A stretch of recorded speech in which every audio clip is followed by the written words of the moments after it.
Right now, when we play and we die, nothing really happens apart from UI indication. So let me show you. When this asteroid hits us, health is 0 now, but we can still receive input, we can move our turret, and we can keep shooting. So this really doesn't feel like a game. So let's think what we can do about it. First of all, I would like to hide the player, obviously. Then we want to stop spawning asteroids, and finally we would want to show a UI indication that you are dead, where we can restart the game or we can quit the game. So let's do it. For this to happen, we need to notify all places that should react to this event. For this, we need another delegate. Here I declared a dynamic multicast delegate called f_on_health_depleted, and here I just created the variable of this type. So inside our CPP file, inside decrement health, I simply check if current health is 0, and if that's the case, I broadcast the delegate. Inside asteroid game pawn, I added end play so we can unsubscribe from the created delegate. Then I have a U function that is blueprint implementable event with display name on player health depleted. This function is called BP underscore on player health depleted. This is a special type of function provided by Unreal Engine. We can call this function inside C++, and we may or may not implement this function inside Blueprint. This type of function can be very useful. And I also have ufunction that on player health depleted. This function will be bind to delegate directly. Okay, inside C++ class, inside begin play, I add dynamic to our created on health depleted delegate, and inside end play, I remove dynamic. So let's see how on player health depleted was implemented. Here I simply get subsystem so we can remove our player map in context, so no input is registered after we died. Then I have set actor tick enabled because we don't want our player ticking after we died. Then I simply hide this player, and finally I call this BP on player health depleted function. Inside asteroid spawner, I have a very similar logic. I have a forward declaration for our game pawn, I also have end play where we will unsubscribe, and I have ufunction on player died. I also store a pointer to our asteroid game pawn. Inside C++ class, I again inside begin play I take on health depleted and add dynamic this on player died function. Then inside end play I unsubscribe from this. And this on player died is actually very similar. I simply set actor tick enable to false to prevent further spawning of asteroids. Here I have a restart level widget. This is another user widget. In the same file I have forward declaration for button and world. Inside this widget class I have native construct and native destruct. Then I have a t_object pointer for button called restart button. Pay attention that here we use bind widget meta tag again. Then I have a t_soft_object pointer for world to load, this variable called level to restart. Then I have ufunction that is called on restart button pressed. Inside CPP file, I take this button, I take on press delegate, and then I subscribe on restart button to it. In native destruct, I unsubscribe this function from this delegate by calling remove dynamic. And this on restart button pressed is a simple function. First of all, I have an ensure that we have at least a valid level to load. Then I take owning player, which is actually a player controller, and I hide the mouse cursor. Then I call a static function inside uWidget blueprint library that sets input mode to game only. This simply means that our game consumes input and our UI does not. Then we have another static function call which simply loads our level. And that's it. We can make a widget blueprint now. For this, select user interface and select widget blueprint. Type restart and select our restart level widget and call it WBP restart level widget. and open it. First of all, we would like to have an overlay as our root element. Drag it here, and now select blur. Drop it inside overlay, and fill it horizontally and fill it vertically. And set blur strength to something like maybe 2. Yeah, that should be good enough. Now we need to make a border, drop it inside overlay, and also fill it horizontally and vertically, but we don't want it be white, so let's change brush color to something more darker and set opacity to 0.4. Yeah, that should be great. Now we need another overlay because we're gonna use a text for title and 2 buttons for our restart and quit. So drop an overlay, and now we can select a text and drop it inside overlay. Now we have our text, but let's center it vertically, and let's add 200 for top offset, so it looks something like this, yeah. And give it a test text like you are dead. Yeah, should be good for now. Now we need to have a vertical box because we're gonna use 2 buttons, as I said, one for restart and one for quit. Drop it inside overlay, and this time let's center it horizontally and vertically.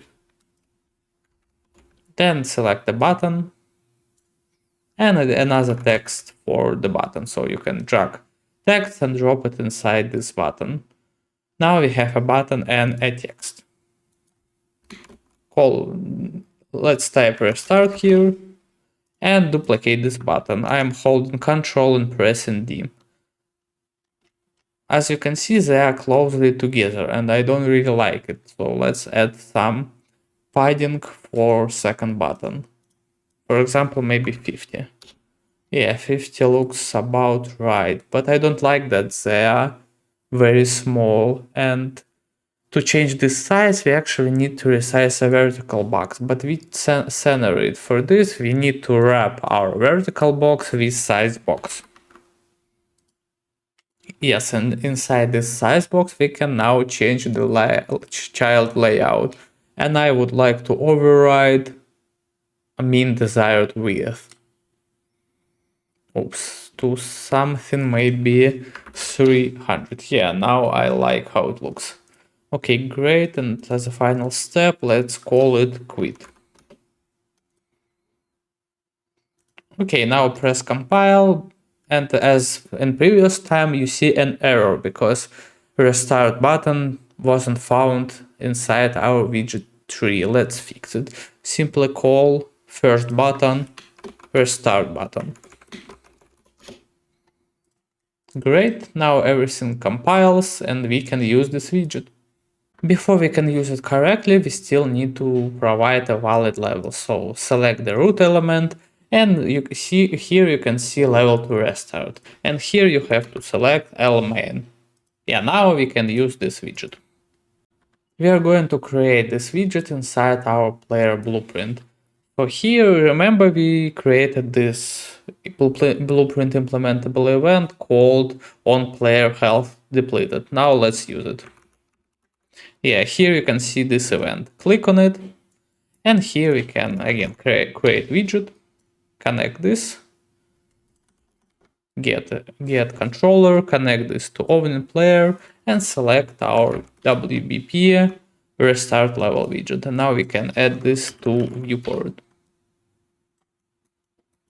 Actually, it would be great to set the order to something bigger than 0, because we might have another widgets in the viewport and we would like to always see this restart level blueprint above everything else. So let's set to something like 10.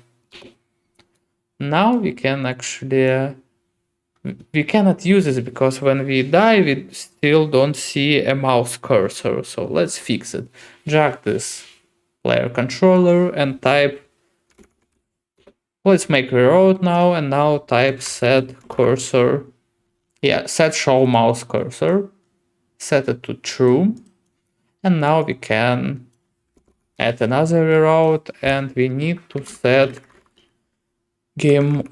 set input mode. Set input mode UI only, so we can interact with our UI elements. Okay, now it should be great. Yeah, let's test it. Press play and let's die.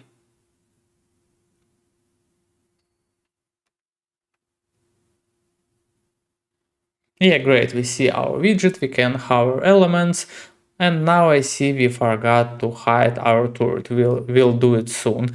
And now when we press restart, level successfully restarted. Great.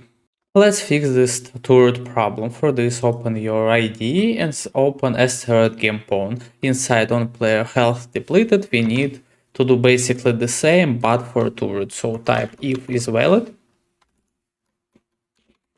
current turret, type current turret, set actor tick enabled to false, and current turret set actor hidden in game to true.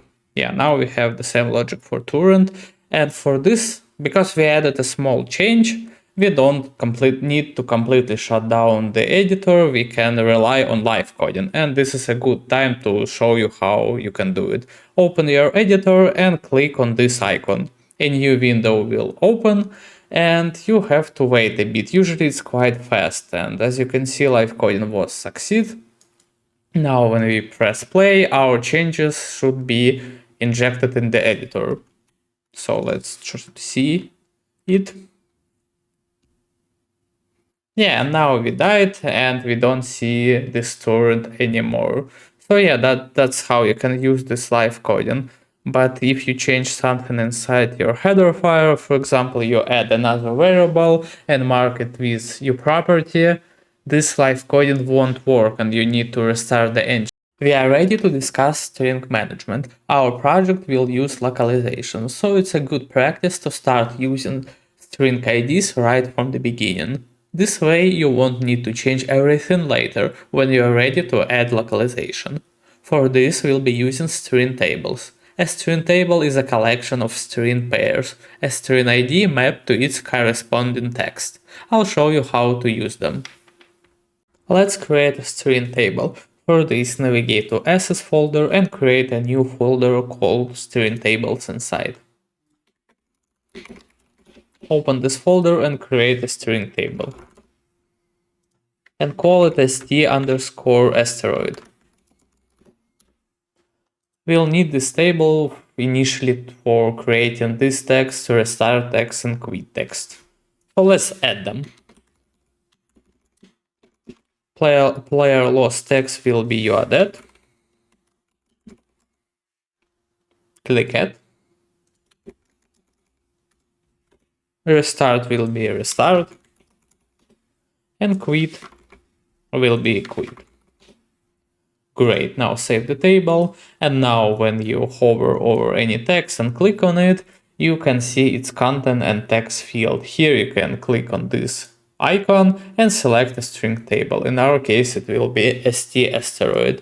Now you can simply select a key. So it's already selected and now we have a right text. So do the same for restart and quit.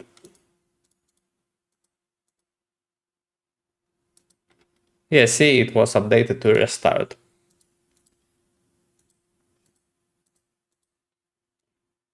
Great, so right now we simply mapped our text to string IDs, so when we will be creating a localization, we'll don't need to change anything and we'll just provide a localization for each string ID variance.